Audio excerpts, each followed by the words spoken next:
Hi, and thank you so much for joining me today. I'm Nicole Greenfield-Smith, and I head up the research department at Thinkbox, and I'll be taking you through our hot off the press research study, which is called Lockdown TV. So, firstly, I'm going to start off by stating the blinking obvious, and that is that life has changed beyond all recognition for most of us in the space of just a few short weeks. So, things that we took for granted even a month ago, such as travel, eating out, shopping trips, even the real basic necessities, such as sending our kids to school, commuting, seeing our friends and family, all of those have been temporarily halted. And in fact, if you're anything like me, your house isn't your home anymore, but it's your office, the school for your kids, and the hub of your virtual, really annoying Zoom social life. But some good is actually coming out of this. So without the daily commute, without the pressure of our hectic schedules, we're actually being given permission to slow down a bit, to find more time to spend together with our families. And we're finding creative ways to keep in touch virtually with friends and the loved ones that live outside of our houses. Now, from a media perspective, the effects of lockdown have already been really profound. So I'm sure many of you have seen the headlines a moment about TV viewing because the volume of TV viewing has actually jumped significantly. So according to Barb, it's up 24% since lockdown began. And we know that demand for certain genres such as sport and soaps, which just can't be produced anymore, has changed dramatically. So we've all had to be creative in finding ways to adapt to this lockdown. Now, whilst Barb can tell us all about the numbers, what it can't do is tell us about why people are doing what they're doing. So in order to get behind that, we need to really understand how lockdown is affecting people's routines and the needs that are actually driving their different types of media consumption. And also how all of that in turn is starting to impact upon their changing media habits and behaviours. And if any of those are actually going to stick once this situation ends. So only once we start to understand these different elements can we start to unpick what it actually means for the industry and the impact that it has, particularly on TV advertisers. So what can they do to best adapt? So I'm going to spend a few minutes now talking you through our methodology and what the study ingredients were. So first up, the thing to note was this is a small scale study. So it's created around digital deep dives into the lives of 12 very different participants. And so far, we're envisaging that it'll probably last between about 10 and 12 weeks, depending on how lockdown goes. We're having to be flexible and fluid within this project more than we've ever had to before. So our participants are split into three key groups. Firstly, those that have been forced to work from home because of the lockdown, but previously would have commuted into an office or a work situation. Secondly, parents who have school-aged children who are now being expected to teach them at home. I'm sure many of you can sympathise. And thirdly, those who are now unable to work at all as a direct result of the COVID-19 crisis. So for all of these participants, we're going to have 2 3-day digital immersion communities. So we've had one that I'm going to talk about today, and we'll also have another one at the end of the project as well. And there'll be a series of check-ins over the course of the fieldwork, with participants responding with filmed video diaries about different topical questions that we'll set them depending on what's happening at the time. In addition to that, we'll also have some quantitative questions that we put into field depending on what happens with the crisis as we go along. But basically, all of this is designed to come out in bite-sized findings, kind of snackable insights for the industry. So our areas of focus, obviously being Thinkbox, TV viewing, and how all of that relates into general media usage as well. But we're also really interested on people's purchasing and how they're using and consuming different types of services and products, and ultimately how all of that has changed since lockdown began. And also what we really want to understand is attitudes to advertising and what that means for advertisers. So I'm going to take you through the first set of our key findings. And they relate to shared viewing and particularly how people are adapting and creating new routines. And there are some subheadings within that as well. So firstly is a really lovely positive finding, and that is that TV is uniting households and uniting families together. Now, TV's always played a really crucial part in bringing households together, but what we're seeing is that that role has been absolutely amplified since the start of lockdown began. So more than ever, TV is providing a really valued shared experience. In fact, we know from the barb data that TV viewing that people are doing together is up 37% since lockdown began, versus a 15% increase for people watching alone. And we're seeing different types of programs, but particularly light entertainment, seeing significant jumps. So things such as Gogglebox on Channel 4, which is up 41%, In for a Penny on ITV up 47%, things like Wild Britain on 5, for example, which is up by 20%. And this is important, not just within households, but also when we think beyond households too, because basically our lives have shrunk and most of us don't have as much to talk about anymore. So actually our respondents have expressed the need to actually find points of connection and conversation and commonality with the people beyond their homes, basically to have something to talk about. And TV is absolutely brilliant at providing those common points of reference in spades. Our second finding is around routines. So a lot of our households had previously led quite separate lives. So for example, people working different shift patterns, parents with kids who are really social and out and about. So what they're finding is this need to create a routine together as a household. And TV is really bringing individuals together during lockdown and helping them develop this kind of new shared routine that everyone appreciates. So we had a couple, for example, who now had a movie night each evening for the first time ever because they both work in healthcare and had different shift patterns. To families who are revisiting classic comedies in the evening. And there was a lovely dad who watched daily cookery shows with his two young kids before they went off and created what they'd seen in the kitchen. So TV really providing an appreciated anchor for this new way of living that we're all having to adapt to in lockdown. But it didn't just extend to the families who lived with other people. It was also really pertinent for those that lived alone. So TV offering a really valued way of kind of adding structure to the day and providing company and distraction during a really difficult time. And for people who do live alone, this COVID-19 crisis, have really changed their lives and they felt the effects perhaps more so than many. We also find that households that were being forced together during lockdown were trying harder than ever to find viewing that actually promoted a sense of togetherness. So this sense of togetherness and this appetite for it had just naturally really increased. So we saw families exploring and choosing content that had real universal appeal for all members of the household, whatever their ages. So things such as Friends, for example, and light entertainment, so Saturday Night Takeaway, really big example of this. But many households just exploring content, not only that brings them together, but also the stuff that they wouldn't necessarily have watched before. So we had loads of people mentioning the drama that they'd missed out on the first time round that they finally had a chance to catch up with. Loads of people talking about cookery shows and new recommendations from friends and things that they've watched that they can then talk about and experience together. Interestingly, and I can certainly vouch for this, but parents were also introducing content to their kids that they really enjoyed when they were younger. So we had this lovely mum who was inspiring her teenage daughter to actually sit and watch the Twilight series of films with her, so they could actually have that point of connection and bonding. And also some parents of young kids who'd introduced them to the series Goosebumps that they really enjoyed when they were little. And I think for parents in particular, many of now who are expected to not only work, but also parent and actually teach at the same time, the importance of TV and actually the bonding opportunity that it provides is significant, and it's really increased, and it's an incredibly treasured and appreciated aspect of television during lockdown. Another really lovely factor to come out was this need for nostalgia. And we've seen nostalgic viewing having a real resurgence since lockdown began. So respondents talked at length about the need to just escape from reality at the moment. And they were using light-hearted TV programming, entertainment that just transported them back to happier times in their life.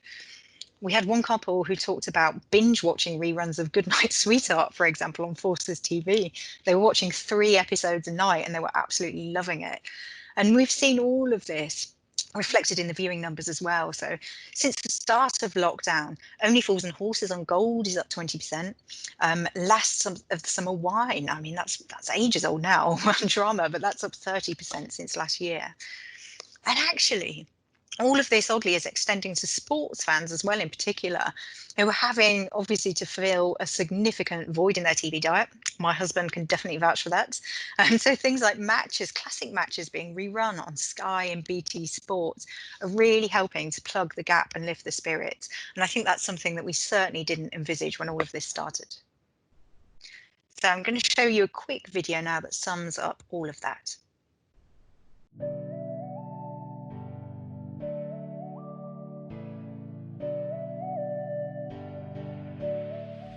Another change for me since lockdown is going to bed and watching TV past my bedtime. So later than I normally would, because I'm aware that I don't have to get up at the crack of dawn, get the kids ready for school, get everybody out, get myself to work, because working from home is literally just get down into the kitchen by 8:30. We've been watching The Simpsons, good old family classic. We like watching that together. The kids love it. Before bed, we've been watching The Undateables with the kids as well, usually when we're having dinner. So that's a bit of downtime to unwind and relax, to ease boredom. We've started watching game shows, including The Chase and Tipping Point. They're on sort of late afternoon. We found that we weren't at home from work to watch these before, so we're really enjoying watching this. We find that it helps to keep our minds active, and we're trying to improve our general knowledge. Since COVID, I find myself watching a lot of kind of older comedies. Watch Sex and the City back. Still Game, which is a programme I watch with my daughter, which is a Scottish comedy show. So that's on Netflix.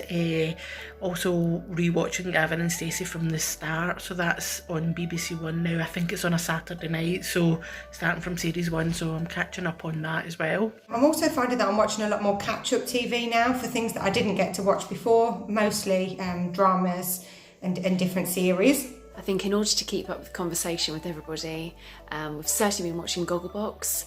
It's quite nice to see other people's reactions about current events, which might mimic our own.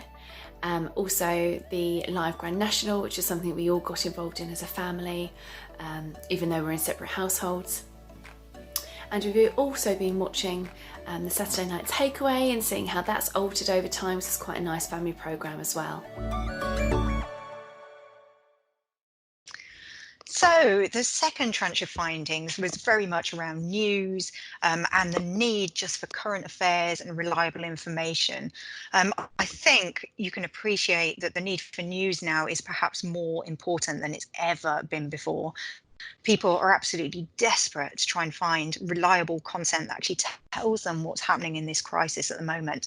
So it's no surprise that the importance of TV news has absolutely skyrocketed since the COVID-19 crisis began. So, for example, we've seen TV news content increase by 124% in terms of viewing in the first 3 weeks of lockdown alone. And again, that's according to Barb. But for many people, the news, and especially since we've had these daily government briefings, have really become appointment to view staples that feed into these new household routines that we've just talked about. And the thing for TV is that most of us have got a really long history of watching TV news. It's very much seen as a credible, trusted source of news with integrity as well. And our participants talked about that at length. So a lot of them talking about checking their social media regularly during lockdown, but many were really mistrustful of news on social media platforms. And what we found was this mistrust has been heightened by all the publicity surrounding the large quantity of fake news around COVID-19 on social media since the start of this crisis. And to the extent now that Facebook are actually obviously flagging when people have potentially been sent news that misinforms them. So the first-hand nature of TV news was really important to participants, and a lot of them talked about that at length. So one respondent summarised the sentiment by saying she wanted to actually see expert opinion straight from the horse's mouth, as the viability of news in the current climate obviously is really important, perhaps more than ever before. We had another working professional who mentioned that she had seen news on social media that actually, and I quote here, turned out not to be factual, and that she didn't waste her time with it any longer.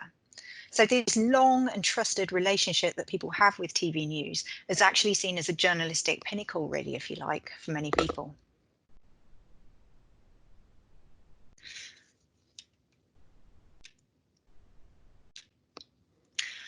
So, in spite of the surging demand for news, there is actually a downside to all of this. And that is because staying informed about what's actually going on in the current crisis is increasingly being seen as a bit of a necessary evil. So, although we've got this huge appetite for it and we want more of it, it's kind of creating this heightened state of anxiety for many. And parents, in particular, are massively conscious about how this may be impacting their kids' well-being and their kids' mental health. So actually what we're starting to see, and this has been really apparent over the course of the last week or two, is that in a bid to kind of combat this anxiety, participants increasingly windowing their news consumption. So rather than snacking all the way throughout the day and tuning in every time a news update is sent to their phone, they're just limiting it to certain times of the day, particularly early mornings and for the government briefings in the evening. And by doing that, they're hoping to limit the negative impact that the news has on their mood and their mental health. We've also started to notice others leaning towards more digestible topical formats, if you like, such as Good Morning Britain and This Morning that were mentioned extensively. So these programmes actually cover the news with integrity again, but they also offer a real level of entertainment and lightheartedness and comment at the same time.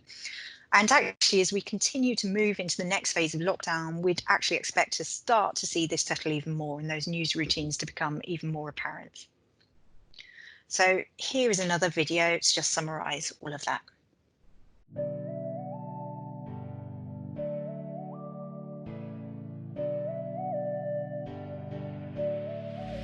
Every day, constantly checking the BBC News, live TV, the coronavirus updates. Boris has been in intensive care, so we've been watching a lot about that recently. People getting fined. So yeah, the news to keep up. I find that the information that I get from ITV and BBC News is generally very reliable, and I trust that a lot more than I do sort of Facebook news and sometimes even the radio news. Probably Channel 4 News is the most impartial. So if I'm going to watch the news, it will be Channel 4, or I tend to get my news from Twitter. I look at Sky News at 2 o'clock and I see how many death rates have been counted for that day. In terms of impacting our mood, absolutely it makes you feel low. If there's a spike, it can make you feel a little bit depressed. If there is a decrease in numbers from day on day, then actually it can make you think, oh, maybe there's the end in sight. So I think getting that viable news, making sure it's truthful, it's really important. It's important for me to keep myself informed but not have an overload, and I think that's very important for the mental health and not worrying yourself sort of too much. BBC, we often look at live at 5 o'clock so that we make sure that we're hearing it from the horse's mouth, as it were, rather than somebody else's interpretation. And I think it's really important because everybody's fretting anyway. We may as well be fretting about the things that are truthful. So importantly, what we also wanted to know is what all of this means for advertisers and what they can take out of this at the moment. So there are a few things that have become really clear from this piece of research. Firstly is that viewers are watching loads of content together and they're watching stuff that inspires a whole host of doing. So things like cooking and crafting and exercise, kind of genres of content that they'd never even considered watching before. So for brands that fit into these categories, there's a real opportunity to kind of tap into that and build contextual brand awareness through advertising in a way that perhaps they haven't had the chance to before.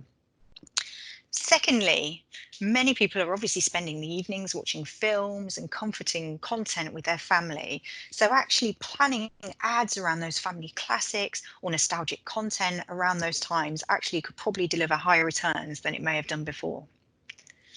Thirdly, TV is not only a really valued source of comfort at the moment, and it's also a trusted and seen as a truthful media.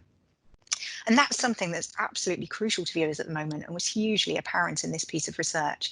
So really, this is a great opportunity to start building a brand relationship with consumers and actually extending brand loyalty.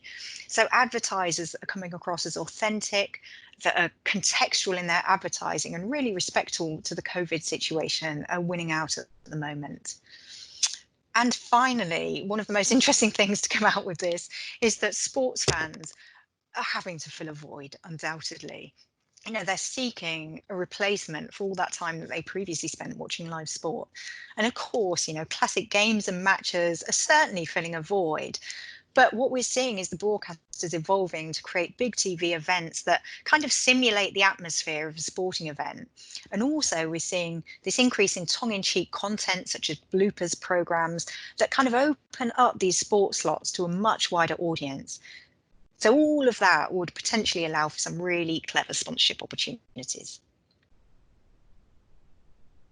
So just bringing that first wave of findings together, what we've seen is TV bringing households together and acting as an anchor for a whole host of new routines, often for households that had really disparate and different lives. We've also seen the huge importance of TV news. We know that it's highly trusted, it's highly valued, and that is certainly one of the most important factors in this whole crisis when it comes to people choosing the news sources that they use. However, people are starting to annex and window their news consumption to reduce the overall level of anxiety. Thirdly, we've seen a whole host of different opportunities for advertisers. Now, one thing I should note is this is just the first wave of findings, so there's plenty more to come over the course of the next 10 or 12 weeks. So please do stay tuned for further findings. And of course, you can find all of those on thinkbox.tv. So thanks very much for tuning in and stay safe, everyone.